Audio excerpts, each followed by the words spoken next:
Good afternoon, everybody. It's your boy Nerdicane here. Continuing with X-Men Blue. We're on number 8. Um, Once again, this is the Secret Empire tie-in. If you watch my last video, I kind of went on a little rant about what I thought of Secret Empire. You can go back and watch that. It's I stand by what I said. I'm not gonna pull any punches. I'm not gonna take anything back on that. Getting into it. Credit where credit's due. Cullen Bunn's still writing it. He's actually writing a very good story. Right off the bat, this is a good comic. Go buy it. I've been collecting comics since 91, I think. So nowadays, 2017, I don't get surprised and I don't get taken off guard by things.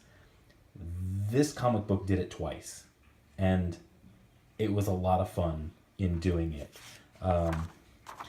Once again, they've gone through two different artists, and you can see there's I'll point out the page where it changes. This first one I really liked, and then the second one was okay, but I think I like there's one style I like much better than the other. So it picks up in the aftermath of the fight where they got ambushed in the bunker, and turns out Jean did something super slick. She kind of masked their presence and kind of erased the memory that they were there from the assault team, and basically hid under some rubble, and that is how they didn't get captured. This is a fun panel. The Blackbird shows up and actually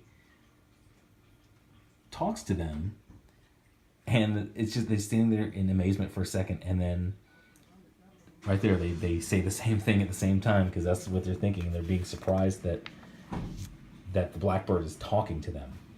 I hinted of what I thought was coming in this issue, and sure enough, right here, White Queen has separated Cyclops from the others, and she's kind of doing an interrogation of Cyclops. She had a thing with old Cyclops who died.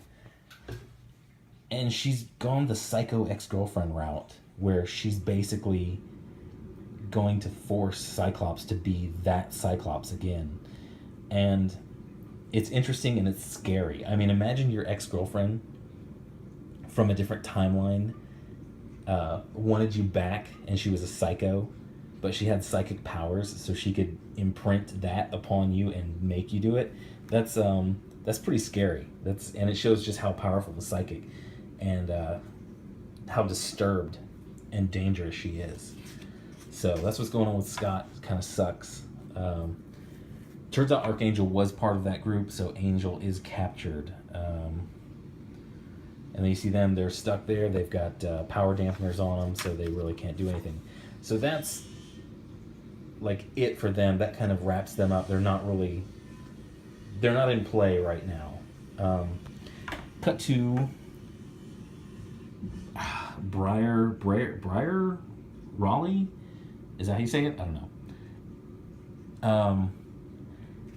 I didn't really know who she was, but reading this, I'm like, wow, she's really savvy and she's really slick. She's been captured and she's getting preferential treatment, and she knows she is, and she's just living it up. She's like, okay, fine, I'll take a shower. I've been living in a bunker for however long. I'll take a shower and I'll just enjoy myself. And right here it shows that she knows that White Queen isn't going to come get her, because she has a bunch of Shi'ar implants in her brain that White Queen wants like no piece of. And I like her because she's savvy, and she's just like straight to the point. She's like, just tell me what you want, Havoc. I know you're here to interrogate me, so just tell me. Interesting character. She's kind of growing on me. I don't know if she's a human or a mutant, but it's interesting writing and definitely growing on me. Cut to Magneto, who is staying on the sidelines in this one, even though his team has been captured. And they kind of reveal why, because apparently Cap killed Red Skull and sent him the head. I'll have to do a little research into why he was so interested in having Red Skull's head. I remember a few years ago in the event Fear Itself, Red Skull basically took Xavier's brain and hijacked it. So maybe that's why he's pissed off at him, but we'll see. So I don't know which one. I'll have to find out. Whoever drew this page, I really like his style. I really like the way he does it. And the writing is great in this scene as well. So I'll have to figure out which one of the two artists did this. And it's right about on this page where you see the cut. You see him cutting to the other artist. So this was one of the surprises. And this was really, really fun. Well, not this page, but the next page. So they drop in, they're trying to rescue their friends, and they're pretty outnumbered. So they're rolling the dice here. So they jump in, they get in a fight, and suddenly I see this page, and just all these X-Men are joining in, and I'm like, what the hell? I was like, where the hell did they come from?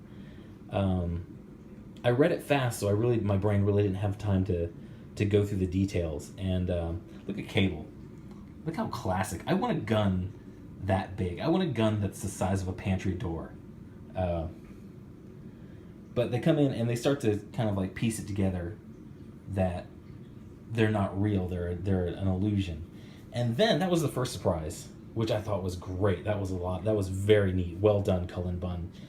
And then the second one kind of reveals why the Blackbird has been talking to them. The Blackbird isn't the Blackbird. It's actually the Danger Room, which is a character that I kind of forgot about. And she shows up, and she's the plane. She's causing the illusions, and now she's actively fighting. 2 surprises within 2 pages. And me being a comic fan from years, I've been reading for years and years, it's really hard to surprise me, but that did. Excellent work, Cullen Bunn. Thank you. This is a good book. Pick this book up. And I guess the third surprise, I kind of expected her to show up when Magneto kind of alluded to it. But this is Polaris. She's shown up, and back in the old X-Force days of the 90s, she and Havoc used to be an item. And I take it they're not anymore. Great drawing, great art, beautiful Polaris. I actually have a friend who does a cosplay of her, and she's gorgeous in it. But I digress. But to be continued. Hopefully should get this one, number 9, this weekend. I'm catching up, so I'm pumping these out. Once again, very good book. 7 and 8, go pick them up. It's worth it, even though it has that attached to it. It really doesn't have anything to do with Nazi Cap. It's just the X-Men dealing with their own country and the government there. So, yeah, good book. Go pick it up. Once again, I'm Nerdicane. You can find me at Nerdicane on the Twitters. And hit like, hit subscribe, tell me what you think, tell me if there's any factors about this I missed. And it's Friday, so I may not have another video up until Monday. So until then, you guys keep reading, go out buy some comics, go buy good comics, okay? Thanks, have a good weekend, bye.